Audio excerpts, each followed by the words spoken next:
पुढची बातमी आहे पिंपरी चिंचवडची। तर महापौर आणि उपमहापौर पदासाठी पहिल्यांदाच भाजपच्या नगरसेवकांची निवड झालेली आहे। भाजपचे नितीन काळजे आणि हे महापौर असतील तर शैलजा मोरे या उपमहापौर असतील। बिनविरोध या दोघांचीही पदांवर निवड करण्यात आली आहे। नवनिर्वाचित महापौरांनी बैलगाडीमध्ये बसून पालिकेत प्रवेश केला। पालकमंत्री गिरीश बापट आणि माजी पालकमंत्री अजित पवार यांच्या शेवटच्या क्षणी झालेल्या चर्चेतून ही निवडणूक बिनविरोध पार पडली। भाजपचे पहिले महापौर ठरलेले नितीन काळजे हे पिंपरीच्या इतिहासातले पहिले अविवाहित महापौर सुद्धा ठरले।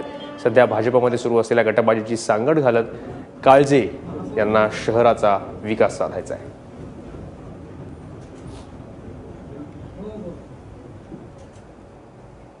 नागरिक महापौर पद हे मला दिलं त्या संधीचं मी आपल्या शहरासाठी चांगलं विकास करणार आणि त्याबरोबरच समाविष्ट जी गावं असतील त्या गावांमधील जास्त करून जो विकास रखडलेला आहे तो पूर्ण करण्याचा मी प्रयत्न करीन।